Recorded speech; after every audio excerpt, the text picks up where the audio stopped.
Hi guys, నేను మీ Prabhakar. Welcome to Telugu mystery. ఒక బ్యాంకులోకి కస్టమర్ గా వెళ్లిన వ్యక్తి ఆ బ్యాంకులో $242 మిలియన్ కొట్టేశాడు. మన రూపాయల్లో చూస్తే దాదాపు 21,000 కోట్లు దోచేశాడు. అతడు చేతిలో తుపాకీ పట్టుకోలేదు, కత్తిని చూపించలేదు, మాస్క్ కూడా వేసుకోలేదు, రక్తపాతం అస్సలు సృష్టించలేదు. చాలా నైస్ గా డబ్బును కొట్టేశాడు. ఈ స్టోరీ చెబుతుంటే ఎవరు నమ్మలేరు. కానీ డౌట్ వచ్చిన వారు ఒకసారి గూగుల్ చేసి చూడండి, లేదంటే మన తెలుగు మిస్టరీ టెలిగ్రామ్ ఛానల్ను చూడండి. అందులో మీకు కొన్ని ప్రూఫ్స్ కనిపిస్తాయి. 1995 నుంచి 1999 వరకు దుబాయ్లోని బ్యాంకును కొల్లగొట్టిన దొంగ గురించి ఈ వీడియోలో తెలుసుకుందాం.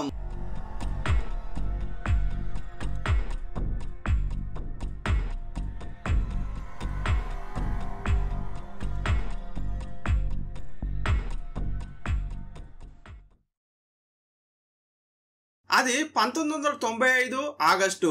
అది దుబాయ్ ఇస్లామిక్ బ్యాంకు. ఉదయం బ్యాంకు స్టార్ట్ కాగానే వివిధ పనుల మీద చాలా మంది ప్రజలు వచ్చారు. బ్యాంకు చాలా రద్దీగా ఉండే సమయంలో ఎత్తుగా, బలిష్టంగా, ఆజానుబాహుడిగా ఉన్న ఒక ఆఫ్రికన్ ఆ బ్యాంకులోకి వచ్చాడు. అక్కడ ఉన్న ఉద్యోగితో, నేను ఒక ముఖ్యమైన విషయంగా మీ బ్యాంకు మేనేజర్ను వెంటనే కలవాలి, త్వరగా అతని దగ్గరికి తీసుకెళ్ళు అన్నాడు. ఎవరయ్యా నువ్వు? బ్యాంకులోకి రాగానే మేనేజర్ను కలవాలని అంటున్నావు? అతన్ని కలవడం అంత సులువైన విషయం కాదు. ముందు విషయం ఏంటో చెప్పు, అప్పుడు మేనేజర్ దగ్గరికి నేనే తీసుకెళ్తా అని ఆ ఉద్యోగి చెప్పాడు. అప్పుడు ఆ ఆఫ్రికన్ వ్యక్తి, నా వల్ల మీ బ్యాంకుకు చాలా లాభం కలుగుతుంది, ఆలస్యం చేయకుండా మేనేజర్ దగ్గరికి తీసుకెళ్ళు అన్నాడు. బ్యాంకుకు లాభం అనేసరికి ఆ ఎంప్లాయీ ముఖం మెరిసిపోయింది. వెంటనే ఆ వ్యక్తి నేరుగా మేనేజర్ మహమ్మద్ ఆయూబ్ దగ్గరికి తీసుకెళ్లాడు. లోపలకు వెళ్ళిన ఆ ఆఫ్రికా దేశపు వ్యక్తి మేనేజర్ను చూస్తూ, సార్, నా పేరు సిసోకో, నేను దుబాయ్కి టూరిస్టుగా వచ్చాను. ఇక్కడ ఒక అపార్ట్మెంట్ కూడా కొన్నాను. నా దగ్గర చాలా పెద్ద మొత్తంలో డబ్బు ఉంది. కొన్ని రోజులు దుబాయ్లోనే ఉండాలని అనుకుంటున్నాను. నాకు కార్ కావాలి, మీ బ్యాంకు లోన్ ఇస్తుందా అని అడిగాడు. ఓస్, ఇంతోటి దానికి మేనేజర్ దగ్గరికి రావాలా అని అతడు మనసులో అనుకున్నాడు. కానీ లోన్ ఇవ్వాలంటే ఎలాంటి నిబంధనలు ఉంటాయో చెప్పాడు. సార్, మీరు అనుకున్నట్లుగా వెంటనే కార్ లోన్ ఇవ్వలేము, దానికి చాలా నిబంధనలు ఉంటాయి. మీరు టూరిస్ట్ వీసాతో వచ్చిన వారైతే ఎలా లోన్ ఇస్తాం? స్థిరమైన ఉద్యోగం, నెలవారీ జీతం ఉండాలి, లేకపోతే ఇంటి పత్రాలు ఇంకేమైనా పెట్టాలి, అలాగైతేనే లోన్ ఇస్తామని మేనేజర్ చెప్పాడు. సిసోకో అనే ఆఫ్రికన్ వ్యక్తి బ్యాంకు మేనేజర్తో సుమారు 2-3 గంటలు మాట్లాడాడు. అతడు ఏమి మాట్లాడాడో ఏమో కానీ ఆ తర్వాత బ్యాంకు మేనేజర్ సిసోకోకు కార్ లోన్ ఇస్తా అని అన్నాడు. కొన్ని రోజుల్లోనే కార్ లోన్ రావడంతో సిసోకో ఖరీదైన కార్ కొన్నాడు. మేనేజర్ లోన్ ఇచ్చినందువల్ల అతనికి థ్యాంక్స్ చెప్పేలా పార్టీ ఇస్తాను, మా ఇంటికి డిన్నర్కు రావాలని పిలిచాడు. కానీ మేనేజర్ రాలేను అన్నాడు. సార్, మీరు గాని మా ఇంటికి వస్తే ఈ ప్రపంచంలో మీరు ఎక్కడా చూడని ఎంతో అద్భుత విషయాన్ని మీకు చూపిస్తాను, తప్పకుండా మీరు రావాలని చెప్పాడు. ఏదో చూపిస్తాను అనేసరికి మేనేజర్ బుట్టలో పడిపోయాడు. ఆ రాత్రే సిసోకో ఇంటికి డిన్నర్కు వెళ్ళాడు. అతిథి రాగానే అతడు సాదరంగా ఆహ్వానించాడు. కాసేపు మాట్లాడిన తర్వాత, సార్, మీకు ఇప్పుడు ఆ అతిశయం చూపించబోతున్నా, దాన్ని చూసిన తర్వాత మీరు ఆశ్చర్యపోతారు, దానికి నేను గ్యారంటీ అన్నాడు. ఈ మాటలు విన్నాక మేనేజర్ ఆయిబుకు ఇంకా ఆసక్తి పెరిగింది. నా దగ్గర ఒక మ్యాజిక్ ఉంది, దాన్ని మీరు బ్లాక్ మ్యాజిక్ అనుకున్నా పర్వాలేదు, కానీ మీరు నాకు 1,00,000 ఇస్తే కాసేపట్లోనే అది డబుల్ అవుతుందని అన్నాడు. అదేనా సాధ్యం అంటే, జిన్ అనే అతీత శక్తుల సాయంతో డబ్బును డబుల్ చేసే విద్యను నేర్చుకున్నా అని చెప్పాడు. ఇతడేంటి సడన్ గా పిచ్చి పిచ్చిగా మాట్లాడుతున్నాడు అని మేనేజర్ అనుకుంటున్నాడు. సార్, మీకు నమ్మకం కలగట్లేదు కదా? అయితే నాతో పక్క రూమ్ లోకి రండి, మీ కళ్ళ ముందే చేసి చూపిస్తా అన్నాడు. అప్పుడు బ్యాంకు మేనేజర్ తన సూట్ కేసులో ఉన్న ₹1,00,000 తీసి అతనికి ఇచ్చాడు. అతని మాటలు నమ్మశక్యంగా లేనప్పటికీ అయిష్టంగానే ఆ 1,00,000 ఇచ్చాడు. అప్పుడు సిసోకో ఏవేవో పూజలు చేశాడు.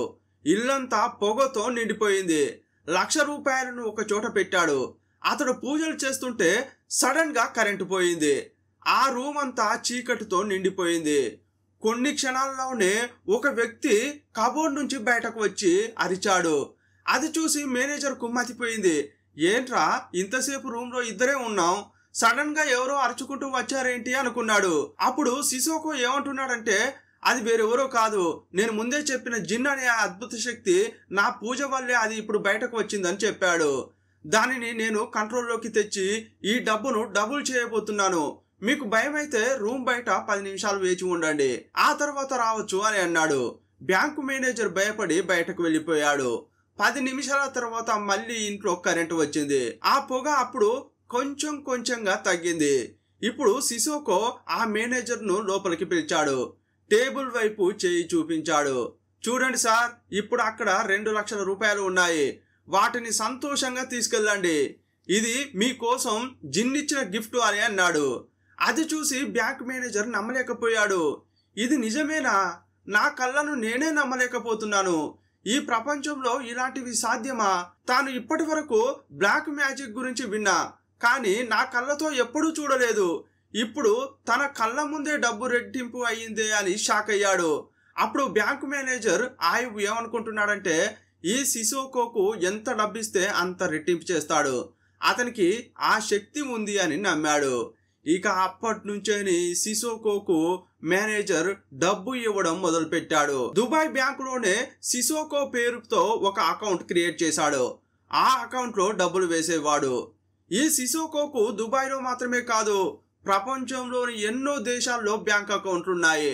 అమెరికాలో, ఫ్రాన్స్లో, జర్మనీలో కూడా అకౌంట్లు ఉన్నాయి.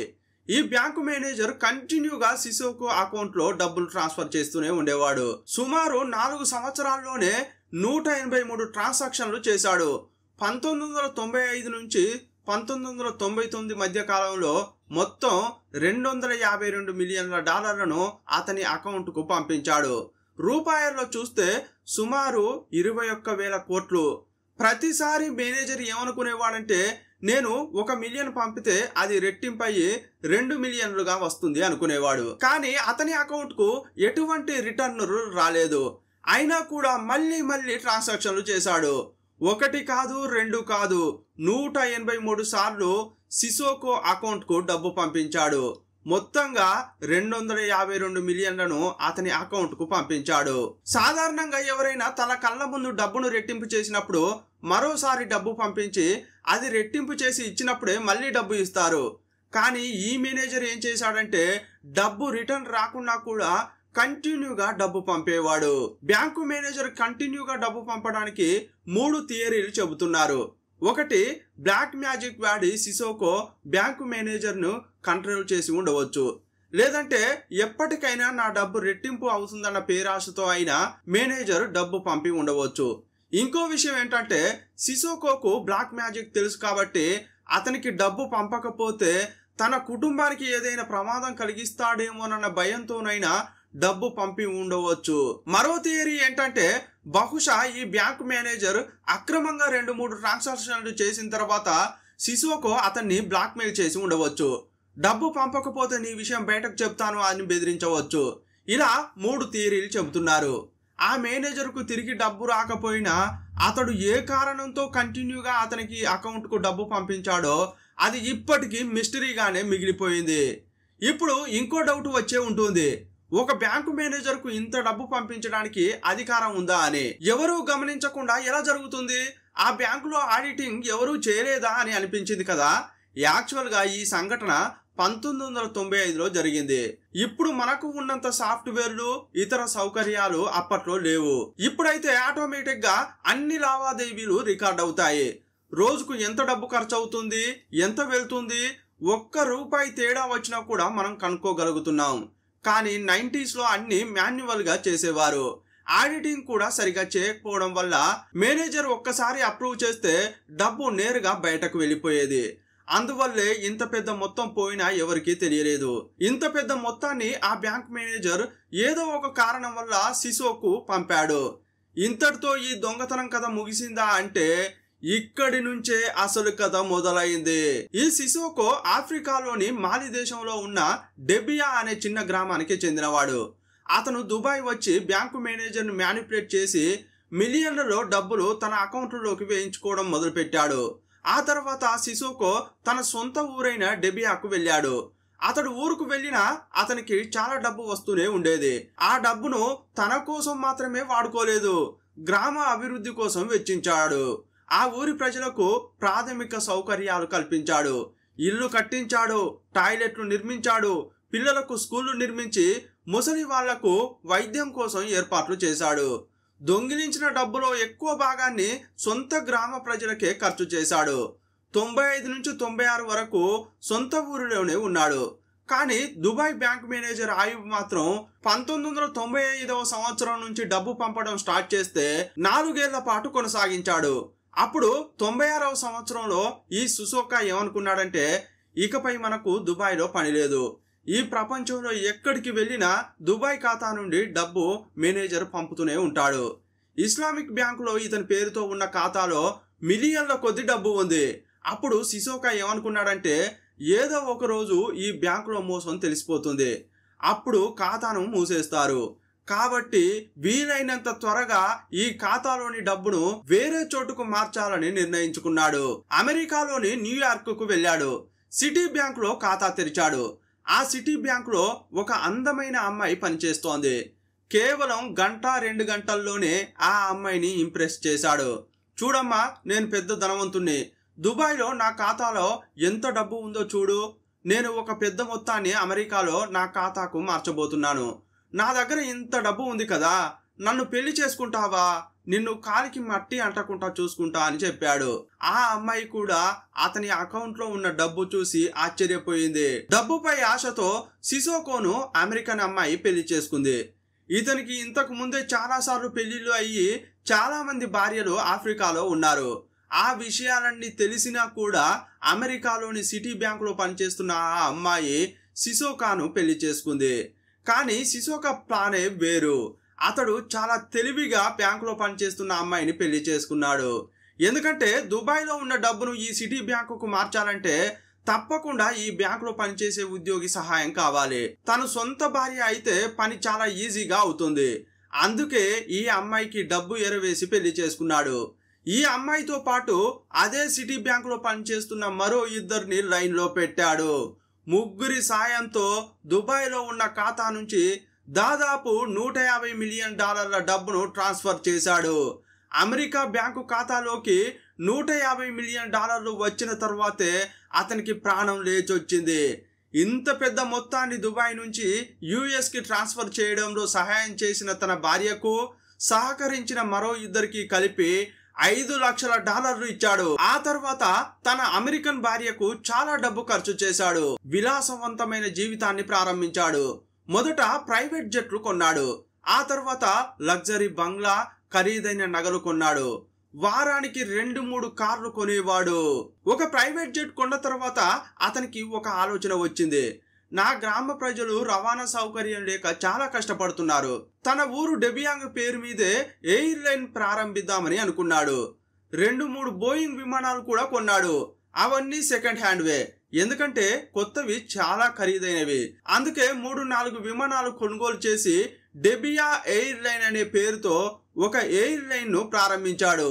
అతను కొనుగోలు చేసిన ప్రతి విమానంలోనూ దాదాపు 180 మంది ప్రయాణించవచ్చు. ఆ ఎయిర్ క్రాఫ్ట్లు ఎక్కడి నుండి ఆపరేట్ అవుతాయంటే తన గ్రామమైన డెబియాంగ్ నుంచే. తన గ్రామంలోని వారే కాక ఆ దేశ ప్రజలు కూడా అన్ని ప్రాంతాలకు ప్రయాణించాలనే ఉద్దేశంతో ఎయిర్ లైన్ ను ప్రారంభించాడు. కానీ అతనికి ఉన్నది 3-4 విమానాలే. ఎందుకంటే ఒక $150 మిలియన్ల అంతకంటే మించి కొనలేడు.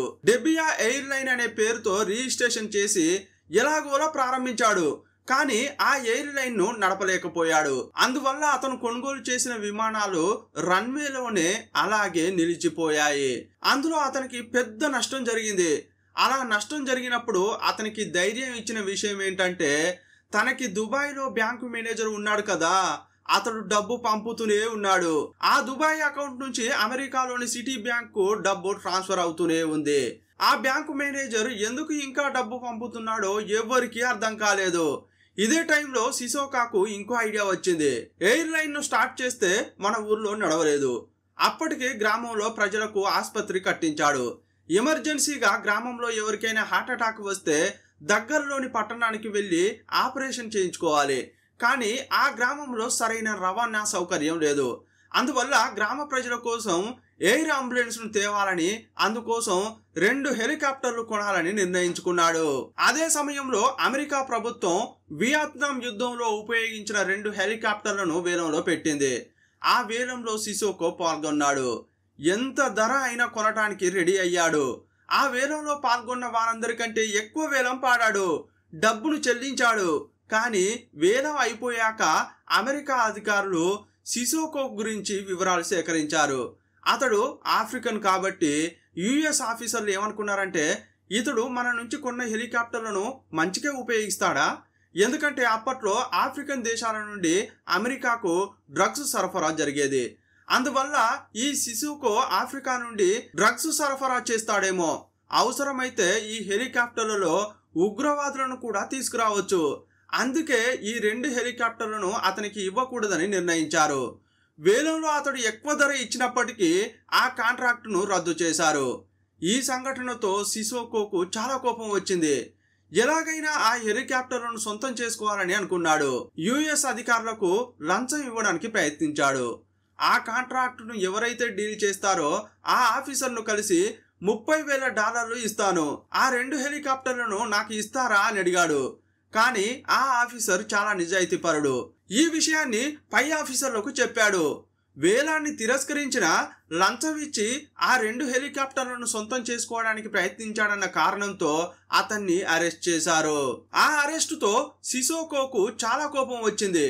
ఏంట్రా, నేను ఎంత పెద్ద మల్టీమిలియనీర్ని, నా అకౌంట్లో మిలియన్ల డబ్బు మురుగుతోంది, అలాంటి నన్ను అరెస్ట్ చేస్తారా అని రగిలిపోయాడు. నేను ఒక్కరోజు కూడా జైల్లో ఉండకూడదు, ఎలాగైనా చేసి బెయిల్ తేవాలని పెద్ద లాయర్ను పెట్టుకున్నాడు. అమెరికాలో ఉన్న ఖరీదైన డిఫెన్స్ లాయర్ను హైర్ చేసుకున్నాడు. కానీ న్యాయమూర్తి ఏం చెప్పారంటే, ఇతనికి నేను బెయిల్ ఇవ్వలేను, ఇతను ఆఫ్రికన్ దేశానికి చెందినవాడు, నేను బెయిల్ ఇస్తే ఇతడు వెంటనే పారిపోతాడు, అందుకే బెయిల్ ఇవ్వడం కుదరదని కోర్టు చెప్పింది. లేదు సార్, నేను పారిపోను, చట్ట ప్రకారం అన్నింటినీ ఎదుర్కొంటాను అని చెప్పినా కూడా న్యాయమూర్తి వినలేదు. కానీ అప్పుడు కూడా సిసోకో తన ప్రయత్నాన్ని వదలలేదు. మిలియన్ల కొద్ది డబ్బు ఖర్చు పెట్టి చాలా పెద్ద అధికారులను కోర్టుకు తన కోసం సాక్ష్యం ఇవ్వడానికి తీసుకువచ్చాడు. 4-5 అధికారులు కోర్టుకు వచ్చి, సార్, సిసోకో గురించి మాకు బాగా తెలుసు, అతను పెద్ద వ్యాపారవేత్త, ఎక్కడికి పారిపోడు, అవసరమైతే మేము సంతకం పెడతామని చెప్పారు. ఉన్నతాధికారులే వచ్చి కోర్టులో చెప్పడంతో న్యాయమూర్తి షాక్ అయ్యారు. ఒక నిందితునికి జామీను కోసం సంతకం చేయడానికి అంత పెద్ద ర్యాంకులో ఉన్న అధికారులు కోర్టుకు రావడంతో న్యాయమూర్తి ఆశ్చర్యపోయాడు. ఇప్పుడు ఏం చేయాలో జడ్జికి అర్థం కాలేదు. అతన్ని వదిలేస్తే పారిపోతాడేమో, బయటకు వదలడం కూడా రిస్కే. అప్పుడు న్యాయమూర్తి ఒక మెలిక పెట్టాడు. నేను నీకు బెయిల్ ఇస్తా, కానీ నువ్వు $20 మిలియన్ డిపాజిట్ చేయాలి అని చెప్పాడు. ఇంత పెద్ద మొత్తం సిసోకో ఇవ్వలేడు, అందువల్ల జైల్లోనే ఉంటాడని న్యాయమూర్తి అనుకున్నాడు. కానీ వెంటనే ఈ నిబంధనకు సిసోకో ఓకే అని చెప్పాడు. సార్, ఆ $20 మిలియన్ డిపాజిట్ చేస్తా అన్నాడు. వేరే దారి లేక అతన్ని న్యాయమూర్తి బెయిల్ మీద వదిలేశాడు. కానీ ఈ కేసు విచారణ పూర్తయ్యే వరకు అతడు అమెరికా దాటి వెళ్ళకూడదు. యాక్చువల్గా అప్పటి వరకు అతడు దుబాయ్ బ్యాంకును మోసం చేస్తున్న విషయం బయటపడలేదు. ఆ గ్యాప్లో అతడు అమెరికాలో 13 మందిని పెళ్లి చేసుకుని చాలా ఎంజాయ్ చేశాడు. ఒక్కో భార్యకు ఖరీదైన నగలు కొనిచ్చాడు, ఇల్లు, కార్లు ఇప్పించాడు. కొన్ని నెలలు గడిచిన తర్వాత లంచం కేసులో వాదనలు స్టార్ట్ అయ్యాయి. కోర్టులో లంచం ఇవ్వాలని అనుకున్నారా అని న్యాయమూర్తి అడిగితే, నేను అలా ప్రయత్నించలేదని చెప్పాలి, అలా చెబితేనే శిక్ష నుంచి తప్పించుకోవచ్చని సిసోకోకు అతని లాయర్ చెప్పాడు. కానీ కోర్టులోకి వెళ్ళిన తర్వాత మీరు $30,000 లంచం ఇవ్వడానికి ప్రయత్నించారా అని జడ్జి అడగగానే అతడు లేదని అంటాడని లాయర్లు అనుకున్నారు. కానీ వారి ఫ్యూజులు ఎగిరిపోయేలా, అవును సార్, నేను లంచం ఇవ్వడానికి ప్రయత్నించాను అని ఒప్పుకున్నాడు. ఆ మాట విని అంతా షాక్ అయ్యారు. నేను తప్పు చేశాను, ఏ శిక్ష వేసినా సంతోషంగా అనుభవిస్తా అన్నాడు. అందువల్ల అతనికి 45 రోజుల జైలు శిక్ష పడింది. అతని దగ్గరకు వెళ్ళిన లాయర్, ఏంటయ్యా ఇలా చేశావు, నిన్ను విడిపించడానికి ట్రై చేస్తుంటే నా మాట వినలేదు కదా అని అన్నాడు. కానీ అక్కడే సిసోకో తన క్రిమినల్ మైండ్కు పని చెప్పాడు. అతడు మనసులో ఏమనుకున్నాడంటే, కోర్టులో నేను లంచం ఇవ్వడానికి ప్రయత్నించలేదంటే అమెరికా అధికారులు ఊరికే ఉంటారా? నా బ్యాక్గ్రౌండ్ మొత్తం చెక్ చేస్తారు.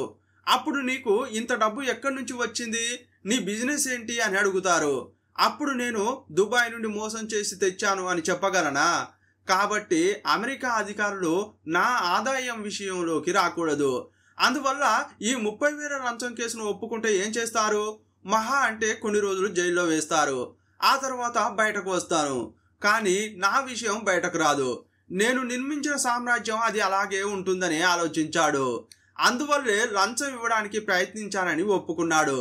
జైలు శిక్ష పడి లోపలకు వెళ్ళిన వాడు సత్ప్రవర్తన పేరుతో 20 రోజుల్లోనే బయటకు వచ్చాడు.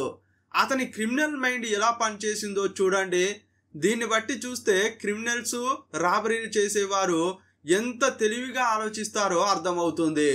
ఇక అమెరికాలోనే ఉంటే ఏదో ఒక రోజు బ్యాంకు రాబరీ విషయం బయటపడుతుంది. ఇక్కడ పోలీసులు అరెస్ట్ చేస్తారని భయపడి సొంత దేశానికి పారిపోయాడు. ఇంత తతంగం జరుగుతున్న ఆ దుబాయ్ బ్యాంకు మేనేజర్ మాత్రం అతనికి డబ్బు పంపుతూనే ఉన్నాడు. 1998లో అతను స్వగ్రామానికి వెళ్ళిన తర్వాత కూడా డబ్బు వస్తూనే ఉండేది. 4 సంవత్సరాల్లో మొత్తంగా $242 మిలియన్ సిసోకో ఖాతాకు ఇస్లామిక్ బ్యాంక్ మేనేజర్ ద్వారా పంపబడ్డాయి. ఇన్ని రోజులు ఎవరూ గుర్తించలేకపోయినా 1999లో ఒక ఆడిటర్ ఈ స్కామ్ ను కనిపెట్టాడు. ప్రపంచవ్యాప్తంగా అనేక ఖాతాలకు డబ్బు వెళ్ళిపోయింది. ఇస్లామిక్ బ్యాంకు దివాలా తీసే స్థితికి వెళ్ళింది. ఈ విషయం దుబాయే కాదు, ప్రపంచవ్యాప్తంగా పెద్ద వార్త అయింది. ఆ బ్యాంకులో ఎవరైతే డబ్బు దాచిపెట్టుకున్నారో వాళ్ళు భయపడ్డారు. అప్పుడు దుబాయ్ ప్రభుత్వం జోక్యం చేసుకుని మీ డబ్బు ఎక్కడికి పోదని ప్రజలకు హామీ ఇచ్చింది. వెంటనే దుబాయ్ పోలీసు అధికారులు ఇంత పెద్ద స్కామ్ పై విచారణ మొదలు పెట్టారు. ఇందులో ఆ బ్యాంక్ మేనేజర్ మహమ్మద్ ఆయబే కాదు, అతనికి 3 సాయం చేశారు. ఈ స్కామ్ లో మొత్తంగా 17 మందిపై కేసులు నమోదు చేశారు. ఈ డబ్బు ఎక్కడికి పోయిందని చెక్ చేసినప్పుడు అమెరికాలోని సిటీ బ్యాంకుకు వెళ్ళిందని కనుగొన్నారు. సిటీ బ్యాంకు మీద కేసు వేశారు.